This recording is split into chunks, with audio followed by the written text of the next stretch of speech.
사도행전 19장 1절에서 7절 말씀입니다.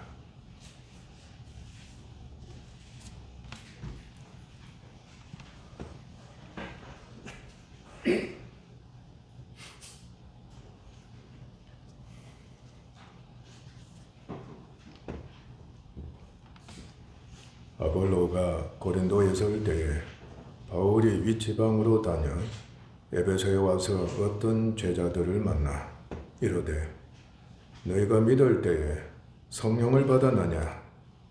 이르되 아니라 우리는 성령이 계신도 듣지도 못하였노라. 바울이 이르되 그러면 너희가 무슨 침례를 받았느냐? 대답하되 요한의 침례니라. 바울이 이르되 요한이 회개의 침례를 베풀며 백성에게 말하되 내 뒤에 오시는 이를 믿어라 하였으니 이는 곧 예수라 하거늘 그들이 듣고 주 예수의 이름으로 침례를 받으니 바울이 그들에게 안수함이 성령이 그들에게 임하심으로 방언도 하고 예언도 하니 모두 12사람쯤 되니라. 아멘.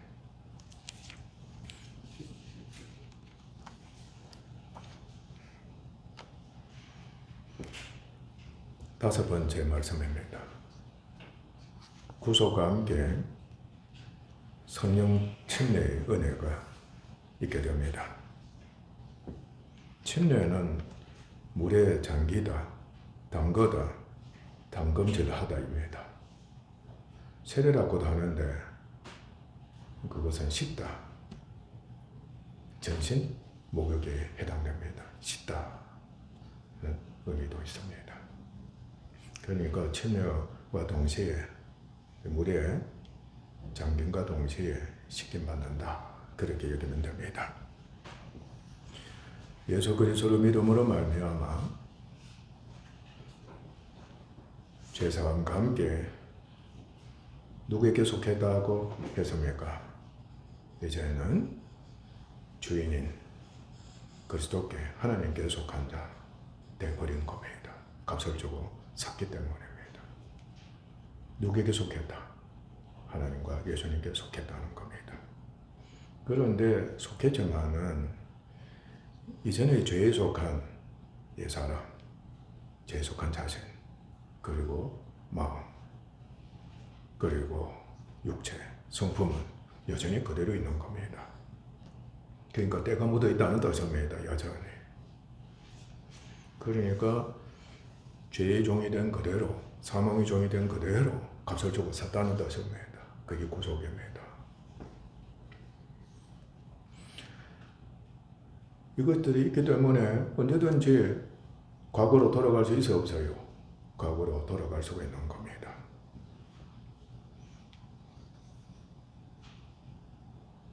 그러기 때문에 그렇게 할 수 없게 해야만 되는 것이었습니다. 과거 돌아가면 안 되잖아요. 그건 있을 수 없는 일인 겁니다.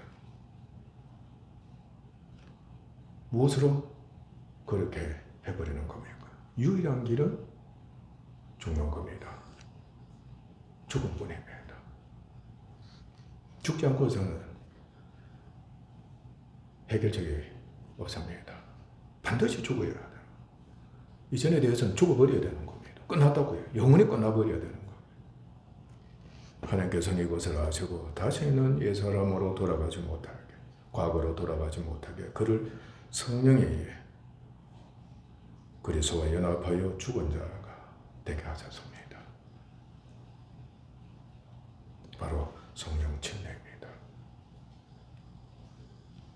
침례는 죽음을 뜻합니다. 심판을 뜻하는 겁니다. 죄의 삭과 하나님의 심판이 죽음이기 때문입니다. 그러나 죄 없으신 그리스도께서 대신 죽으심으로 말미암아 죽음은 영원히 정복이 됐습니다. 십자가로 말미암아 죽음은 영원히 정복됐습니다. 따라서 성령에 의해 침례를 받음으로 말미암아 그리스도 예수와 연합된 죄에 대해서는 죽었습니다. 정죄의 직분을 가진 율법에 대해서도 죽임을 당했습니다. 그리고 옛사람 나 세상 육체의 정욕 등 죄에 속한 그 일체가 십자가에 못 박혔습니다. 그 옛 창조에 속한 것은 전부 죄에 속했기 때문에 다 주님께서 십자가로 못 박아 버리신 겁니다. 이로 인해 죽었으므로 그리스도를 버리고 과거로 돌아갈 수가 결코 없게 돼 버렸습니다. 그리스도와 연합돼 죽음으로서 죽게 하고 죽음의 종된 것들로부터 영원히 분리와 해방이 되고 다시는 죽음이 없게 됐습니다. 성령 침례를 받은 자가 되면 다시는 죽음이 없습니다. 또한 침례적 세례는 깨끗하게 하므로 온몸이 정결하게 되는 하나님 은혜가 그곳에 있습니다. 70년대 중동에서 열심히 일하던 남편들 참 많았습니다. 그런데 한때 붐이 일어났습니다. 무슨 붐? 춤바람이 그때 일어났습니다. 그래서 여러 여인들이 재산도 탕진하기도 하고 부정하기도 했습니다. 남편이 돌아왔습니다. 기가 잘 벌어졌습니다. 어떤 남편이 있었습니다. 그 아내를 데리고 어디로 갔겠습니까? 산으로 데려갔습니다. 같이 죽자고 한 겁니다. 그래서 물이 흘러내려가는 계곡에 둘이 들어섰습니다. 그리고 바가지로 계속해서 눈물을 흘리면서 자기 아내 머리에 물을 부었습니다. 니도 죽었고 나도 죽었다. 우리 다시 재출발하자.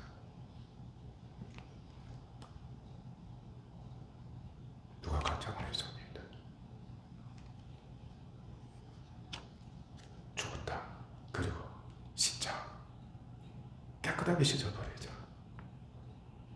우리 재출발하자는 겁니다. 우리는 영적으로, 인격적으로, 특히 영적으로 새 출발하는 길을 가게 된 겁니다. 거기서 순종하는 아내가 되면 고기를 끄덕거리는 겁니다. 바로 진리가 온 겁니다. 만약에 거기서 불순종하게 되면 헤어지자고 한다든지 불순종하게 되면 영원히 이제는 끝나는 겁니다. 그리고 믿음이 자라면서 침례가 담금질 역할을 합니다. 무슨 역할? 담금질 역할을 합니다. 담금질 잘 아시죠? 대장장이가 이제 세부제를 이제 품에 뿌려 넣는 겁니다. 자기가 소원하는 대로 제품이 나올 때까지 계속해서 어디 넣습니까? 불에 넣고 또 어디 물에 넣는 겁니다. 그리고 때리는 겁니다. 이 역할을 하는 겁니다. 계속 적용이 돼 성화가 진행이 됩니다. 그리고 성령으로 사역할 수 있는 여건도 갖추게 됩니다. 그리고 예수 그리스도께서 재림하실 때 몸이 부활되면서 성령 침례가 완성이 되는 겁니다. 몸이 부활됨으로써 바로 구원의 완성입니다. 침례도 완성이 됩니다. 성령으로 침례를 받으면 그 징표로서 물침례를 받습니다. 하나님은 말씀하십니다. 나는 너에게 성령으로 침례를 베풀었으므로 너는 그리스도와 함께 십자가에 못 박혀 죽어 장사됐다. 따라서 너는 다시는 믿기 전에 옛사람으로 돌아갈 수가 없게 됐다. 죽음이 정복됐기 때문에 죽음이 너를 결코 지배할 수 없고 너에게는 죽음이 없다. 죽음이 없다. 하나님께서 말씀하셨습니다. 여섯 번째로 칭의가 있습니다. 칭의는 법적인 용어입니다. 죄인이 법적으로 옳았다함을 얻다 또는 옳게 여김을 받다 는 의미를 갖고 있습니다. 그러니까 옳았다 하심을 옳았다함을 얻다 옳게 여김을 받다 그 정상인이 됐다는 뜻입니다. 그리스도 예수와 함께 성령 침례를 받아 죽은 자가 되었으므로 죽은 자가 비로소 죄에서 벗어나서 죄에 죽었으니까 죄에서 벗어나 하나님으로부터 옳다 하심을 얻은 자가 되는 겁니다.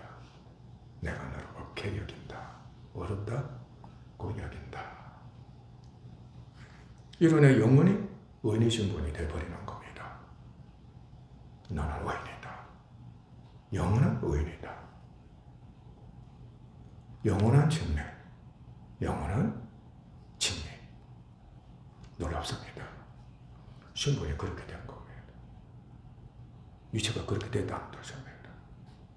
하나님과 원수되던 관계가 영원히 회복되고 화목하게 되어서 이제는 하나님과 교제하는 관계로 회복된 겁니다.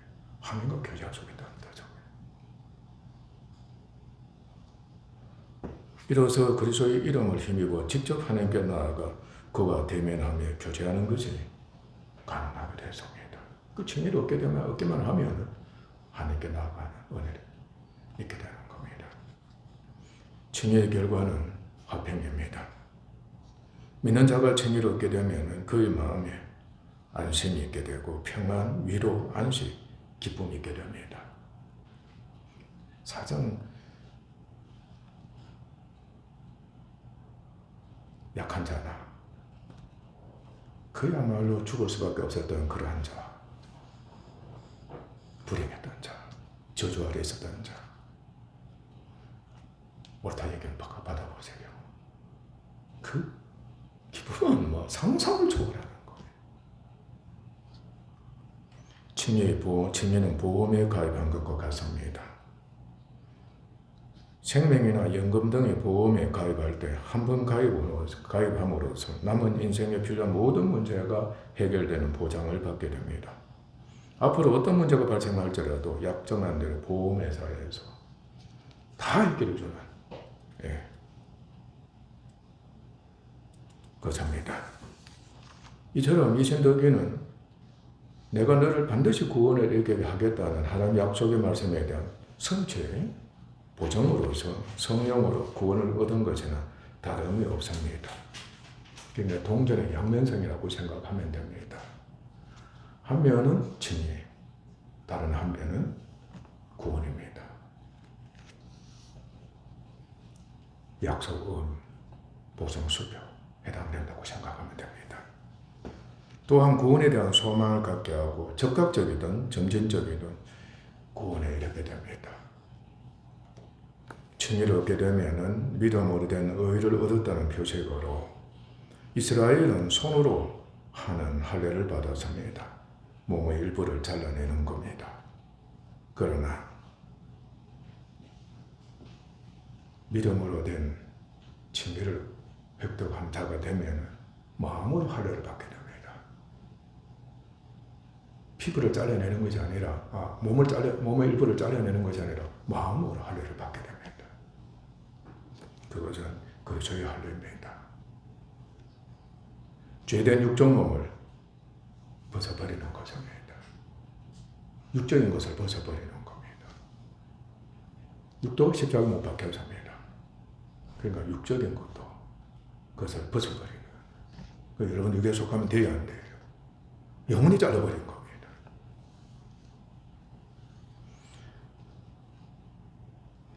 또한 그리스도와 함께 죽어 장사가 됨으로 말미암아 죽은 자가 죄에서 벗어나 칭의를 얻으면 누구에 대해서 산 자가 된다? 이제 나는 죄에 대해서 산 자가 되는 것이 아니라 오직 하나님에 대해서 그리스도에 대해서 산 자가 됐다. 자신은 그렇게 여깁니다. 하나님은 그렇게 여기시는 겁니다. 너는 이제 누구에 대해서 산 자가 됐다? 바로 나에 대해서. 내가 너를 구해줬으니까 너는 오직 누구를 위해 살아야 된다. 내 것이니까 나를 위해서 살아야 된다. 나를 위해서 살아야 된다. 그러면 너는 내게 대해서 산 자가 된다. 이 칭의를 얻게 되면은 그 은혜에 참여하게 되는 겁니다. 이제 해방이 됐으니까 이제는 나를 위해서 내가 마음대로 사는 자가 된다. 그런 겁니다. 실제로 칭의의 은혜를 입으면은 그 칭의의 은혜를 입은 자는 자신을 하나님께 대해서 한 자로 여기게 되어 있습니다. 하나님께 자신과 몸을 바쳐 그에게 순종하고 그를 위해 영원히 살고자 합니다. 정말로 칭의를 얻은 자가 되면 이 마음 자세와 고백이 있게 됩니다. 그리고 하나님께서 그리스도께서 죽으셔서는 어렵다 하시고 그를 죽은 자 가운데에서 일으키신 것처럼 칭의를 얻은 그를 그리스도의 부활을 본받아 연합한 자가 돼 일으키심을 받아 새 생명을 얻은 새 사람이 되게 하시는 은혜를 베풀어 주시는 겁니다. 이 칭의가 이렇게 놀라운 은혜인 것을 우리가 알아야 합니다. 칭의를 받은 자가 진정한 구원에 이른다. 곧 성령에 의해 그리스도와 연합해 옛사람이 죽음으로 칭의를 얻고 새 사람으로 영원히 거듭난 것입니다. 하나님께서는 선포하십니다. 너는 나로부터 어렵다함을 얻었으므로 내가 너를 영원히 의로 여긴다. 너는 의인이 되었으므로 이제부터 영원히 너와 나는 얼굴을 마주 보면서 교제할 수 있고 너는 구원을 얻은 것이나 다름이 없다. 내가 너를 영원히 보호하며 구원할 것이다.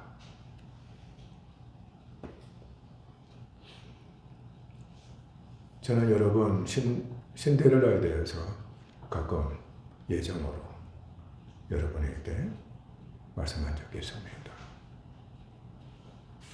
신데렐라에 대한 영화도 많이 나오지 않았습니다. 천한 여자였습니다. 어떤 때는 창기로도 나오게 되고 남의 집에 종살이 하는 경우도 있고 등등 다양하게 언급되어 있습니다. 누가 나타납니까? 설마 왕자, 그리고 부유한 자, 또는 사업가가 나타나는 겁니다. 대표적으로 왕자가 나타나잖아요. 한명 값을 주고 사는 겁니다. 누구 것으로? 자기 소유로 사는 겁니다. 그게 고속입니다. 그리고 목욕을 시키는 겁니다. 이전에 더럽혀진 모든 것을 한편 목욕으로 깨끗하게 해주는 겁니다. 그리고 어떻게 하는 겁니까? 후전을 시키는 겁니다. 궁중생활, 또 자기 신부로서 합당을 이제 훈련을 시키는 거예요. 누가 찾아옵니까? 왕자가 찾아오는 겁니다. 이제 만족을 하게 되는 거예요. 근데 이 신데렐라는 감지덕지하는 거예요. 얼마나 큰 은혜를 입게 되는 겁니까? 그죠? 창기인데 또는 천한 여인이었는데 아무짝도 쓸데없는 자였는데 버림받은 자였고 험한 인생을 보낸 수밖에 없는 그런 운명이었는데 단번에 어떻게 된 겁니까? 신부로서의 왕자 비로서 나중에 왕비로서의 그 은혜를 얻게 되는 겁니다. 칭의를 얻습니다. 왕자가 됐다는 겁니다. 칭의를 얻게 되면 여인은 나는 이제는 누구를 위해 산다. 영원히 왕자를 위해 살리라 하는 겁니다. 대단합니다. 그게 진리입니다. 구원 과정은 이 진리의 길을 가고 있다는 것을 우리에게 보여주는 겁니다. 결혼하는 겁니다. 그게 구원입니다. 일곱 번째로 구출, 해방입니다. 구원에는 3단계가 있어서 구원으로 구원에 이르게 합니다. 첫째, 적극적인 구원입니다. 예수 그리스도를 믿음으로써 진리와 함께 성령을 받아 구원받은 성도가 됩니다. 그리스도와 영적으로 연합되기 때문에 성령께서 마음에 영원히 내주하시는 역사가 일어납니다. 하나님이 영으로 와 계신다. 우리 마음에 얼마나 큰 축복입니까?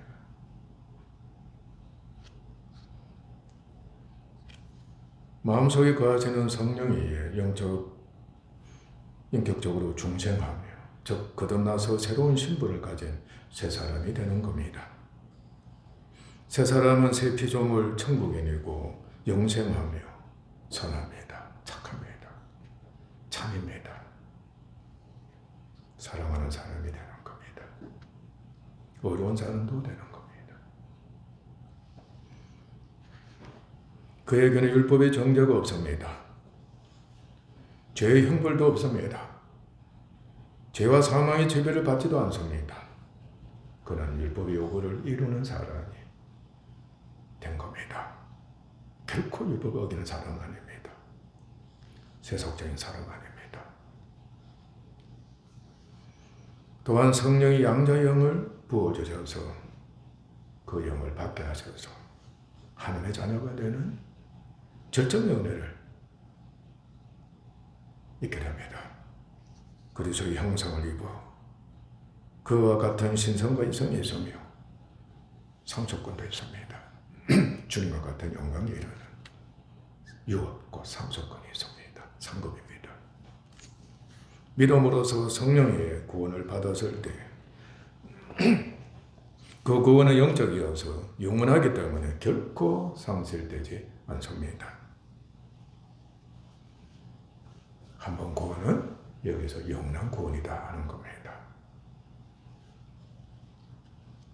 비록 변화되지 않은 성품이 있고 갓 태어난 아이처럼 연약하고 무지해서 믿기 전의 사람처럼 생활할 수가 있지만 신부는 이미 하나님의 천국 집안 사람으로서 천국 호족 초본인 생명책에 그의 이름이 기록되어 있고 성령이 보증이 됩니다. 그의 인침이 됐기 때문에 언제든지 구원받은 자로서 여기는 것이 중요합니다. 불로 한편은 낙인을 직접 보잖아요. 우리는 성령께서 낙인을 찍으신 겁니다. 성령께서 보증이 되시는 거예요. 결코 상실되지 않는 겁니다. 한번 낙인이 확 찍으면 영원한 누구 것입니까? 주인의 소유가 되잖아요. 그죠? 우리가 하나님의 소유가 되어버린 겁니다. 둘째는 점진적인 구원입니다. 구원받은 성도의 성품이 현세에서 영적 인격적으로 계속해서 더 수준 높은 구원으로 성장하는 과정을 뜻합니다. 교회에서는 성화라고 합니다. 성도는 성화가 진행되면서 그에게 있던 죄의 성품이 죄의 세력입니다. 계속 매려집니다. 여러분에게는 이전에 악하고 타락한 육신적 죄된 성품이 있습니다. 그 성품이 계속 매려집니다. 그리고 계속해서 벗어납니다. 매려지면 이 사람은 후패가 되는 겁니다. 그의 성품과 생활은 변화가 되고 거룩하게 되는. 그래서 예수님의 형상을 본받고 닮아가는 그 변화가 계속 있게 됩니다. 그리고 그리스도와 복음을 위한 일꾼이 되는 겁니다. 성화는 구원받은 것의 입장입니다. 정말로 자신의 심령의 변화가 된다든지 생활의 변화가 된다든지 하게 되면 구원받았다는 것이 입증이 됩니다. 그리고 영원한 상급이 또한 보증이 됩니다. 내가 이렇게 변화되면 예수님의 형상을 본받기 때문에 나도 주님처럼 영광이 이른다. 실제적으로 현재 있는 동안에 영광으로 변화된다고 여러분들이 알았습니다. 셋째는 완성된 구원입니다. 예수 그리스도께서 재림하신 날에 모든 구원받은 성도는 몸의 부활과 함께 현세에서의 성화 여부에 따라 영광의 상급을 받고 구적 유업을 받게 되고 죄와 고난이 없는 천국에서 영원히 살게 됨으로써 구원이 완성됩니다. 여덟 번째로 견인입니다. 견인은 굳게 참고 견딘다 하는 겁니다. 참고 견딘다. 끝까지 참고 견딘다. 견인입니다. 하면 생사만이기도 하죠. 그죠? 하나님이 영원한 돌봄과 양육을 뜻한다고 여기면 쉽습니다. 그리스도를 믿음으로 예수님과 인합되어 성령이 새 사람과 하나님의 자녀가 되는 구원은 남자가 여자를 사랑해 옳게 여겨 결혼해서 부부가 돼 자녀를 낳은 것과 같다. 왕자와 신데렐라 예를 여러분에게 다시 들려주었습니다. 이제 결혼해서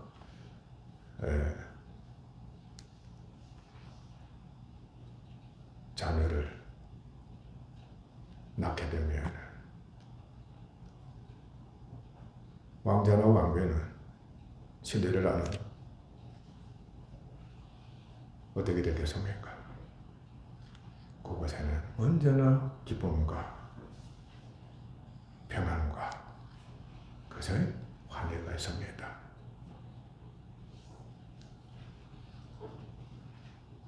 여러분도 결혼했을 때 축하받은 것입니다. 또 자녀를 낳을 때도 축하를 받습니다. 그러니까 신데렐라가 왕자가 결혼해서 왕자를 낳았다, 공주를 낳았다 해보세요. 그 위치는 상상을 초월하는 거예요. 우리가 바로 그런 위치에 있다.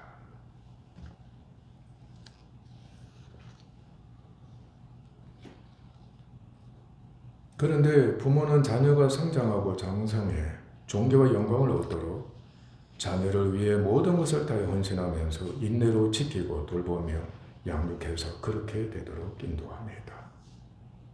여러분이 지금 자녀에 대해서 헌신하고 충성을 다하는 겁니다. 오직 자녀뿐인 겁니다. 부모의 심장입니다. 자녀도 여러분들 이런 자녀 있지 않습니까? 부모로부터 옳게 여김을 받는 자녀, 인정받는 자녀, 자원에서 훈련에 참여하는 선수, 자원에서 부모를 기쁘게 해드리고자 하는, 부모의 뜻에 순종하고자 하는 자녀가 있어요, 없어요? 성화는 절대적입니다. 이혼에 참여하게 하는 겁니다. 아버지가 다 알아서 해주니까 난 아무것도 안 해도 돼. 생태를 부린다든지 말썽만 부린다든지 해보세요. 성화가 되겠어요, 안 되겠어요? 되지 않습니다. 한번 구원이 영원한 구원이라 하더라도 불가운데서 겨우 구원을 받은 자가 돼버리는 겁니다.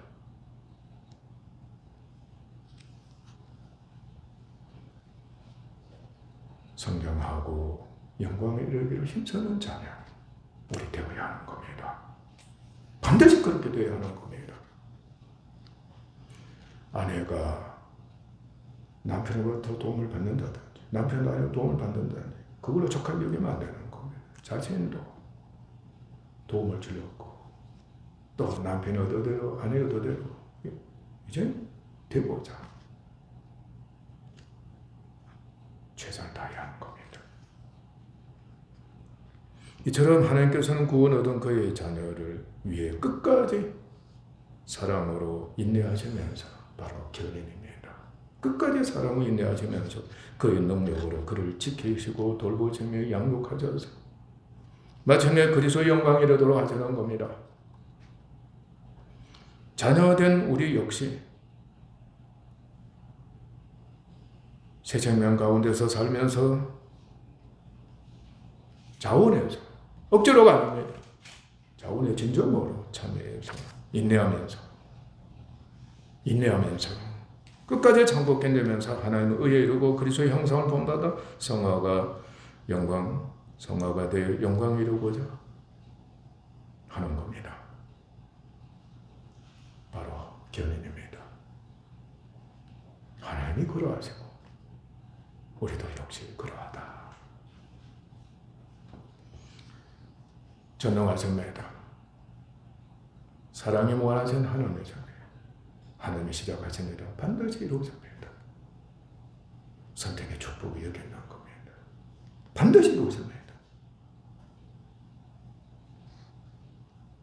순종하는 자녀 욕심, 우리가 믿는 자녀 욕심, 순종하는 자녀 욕심, 반드시 도달하고자 함으로 마침내 영광에 이르게 되는 겁니다. 그러니까 하나님과 우리가 진정으로 영적인 도덕적으로 하나가 돼. 하나님이 열심이면 나도 성령에서 하나님과 같은 열심을 내는 겁니다. 하나님이 인내하시면 나도 인내하는 겁니다. 하나님이 사랑하시면 나도 사랑하는 겁니다. 하나님이 예수님을 통해서 역사하시면 나도 예수님을 통해서 역사하는 겁니다. 하나님과 하나가 되어서.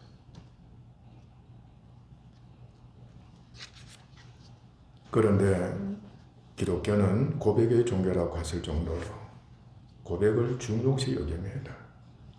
구원받은 성도는 그리스도에 대한 신앙 고백과 함께 자신이 어떻게 해서 구원받는가에 대해 하나님, 그의 양심, 교회 사람들 앞에서 고백할 수가 있어야 합니다.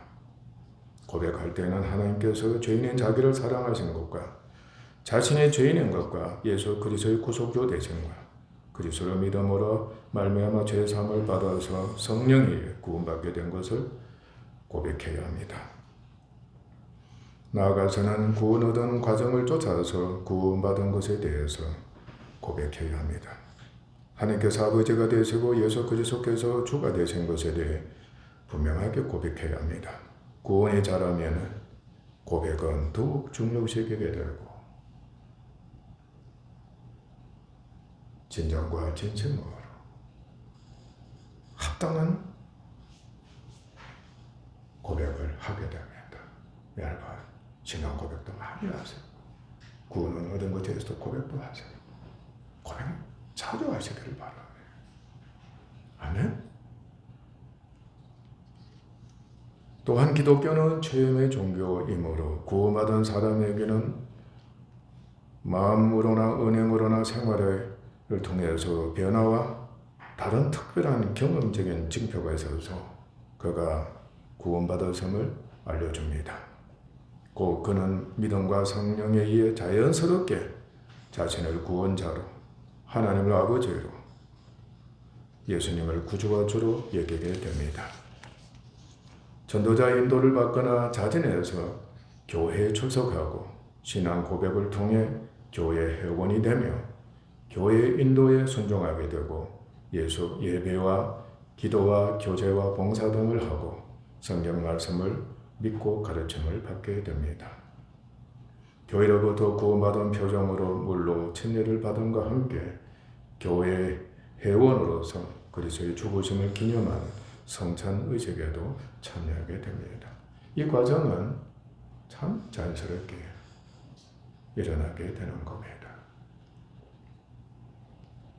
우리도 이 과정을 거쳤습니다. 또한 마음으로부터 평안이 있고 기쁨이 있고 감사가 있습니다. 구체적인 회개도 있습니다. 믿음을 가지려고 하며 은혜에 보답하고자 하는 사람이 됩니다. 여러분들도 지금 이 은혜에 참여했습니다. 첫사랑이 있습니다. 하나님과 그리스도와 교회를 사모하고 기쁘게 하는 마음과 사람을 유익하고 살리고자 하고 복음 전파와 영혼권에 대한 사명과 소망이 생겨서 전도도 하고 감동도 하는 일을 합니다.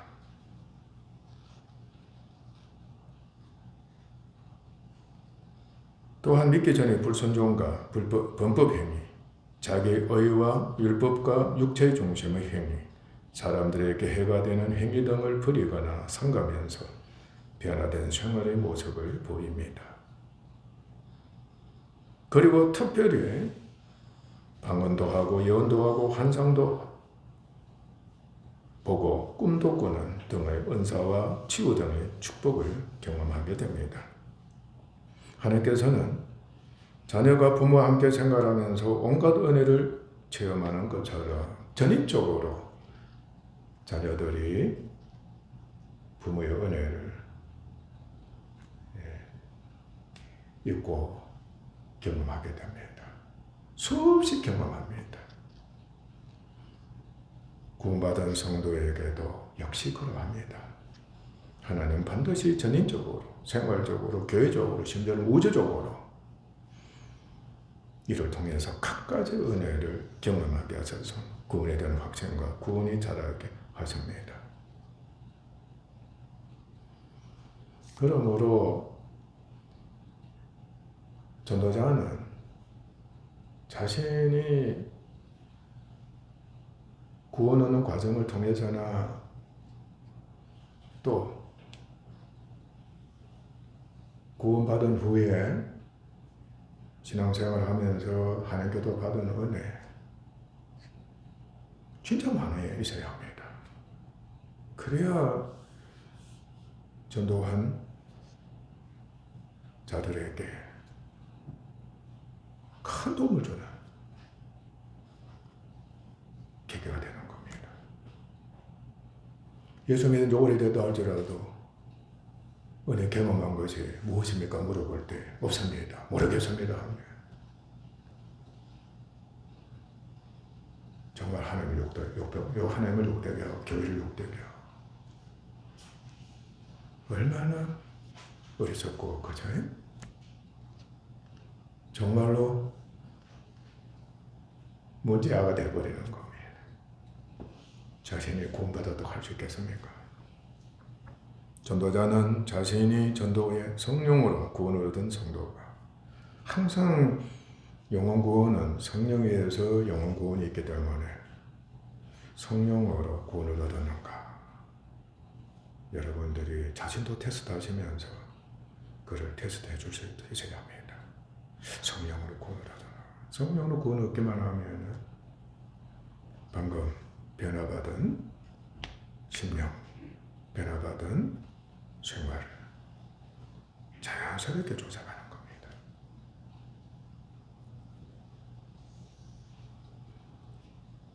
그리스도 안에서 자신이 낳은 영적 자녀로 여겨야 합니다. 그러니까 한편은 영적인 부모 자세를 취해줘야 하는 겁니다. 영적 부모는 부모라고 할 때는 당연히 양육 있잖아요. 돌보면 양육하는 거예요. 그런데 경고를 했죠. 문제는 육에 속한 부모 행세를 하다 보니까 너는 내 거라는 겁니다. 내 소유라는 겁니다. 항상 주관자가 자기 것으로만 여기는 겁니다. 교회를 고통스럽게 하는 짓을 하고 마는 겁니다. 철저하게 그리스도 안에서 자신의 영적 자유를 끝까지 돌볼 수 있는 자가 되어야 한다는 겁니다.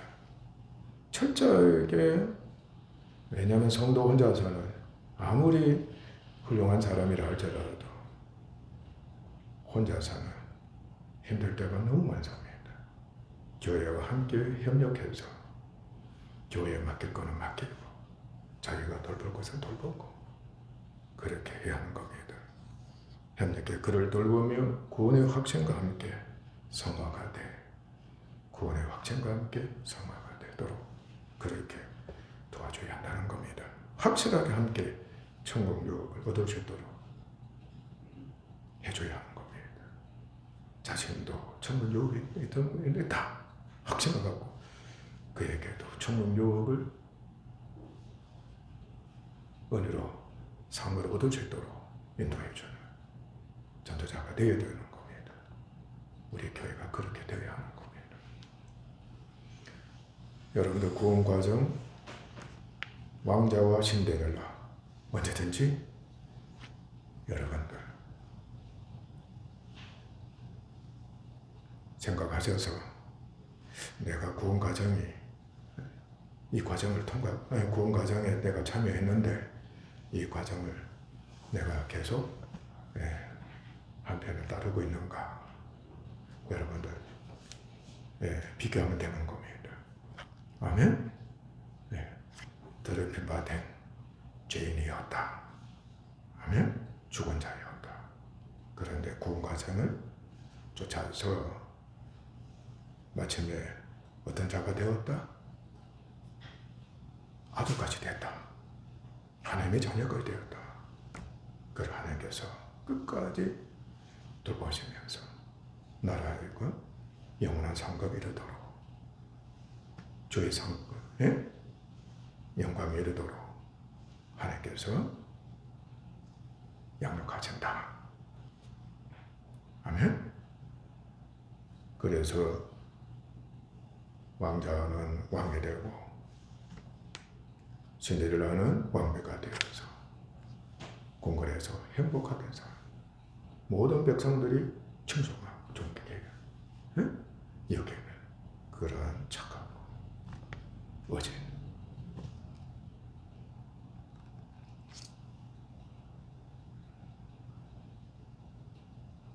그들이 됐다. 천국입니다. 우리가 마침내 그 집에 일한다는 뜻입니다. 아멘. 여러분들이 내가 어떤 가운데에서 구원 과정을 쫓아서 이렇게 하나님의 자녀가 되어서 영광에 이르면서 적성을 받으면서 하나님께 예배를 드리고 있다는 것. 계속 구원 과정은 적용됩니다. 아멘. 단번에 영원한 구원 과정이라고 해서입니다.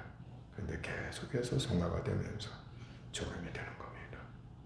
그리고 구원의 완성인 영광의 이름으로서 대단원의 막을 내리는 겁니다. 천국에서 영생 복락을 누리면서 하나님과 영원히 함께 사는 겁니다. 거기로 갑시다. 기도하겠습니다. 하나님 아버지 감사합니다. 구원 과정을 알게 하시니 감사합니다. 이 과정을 항상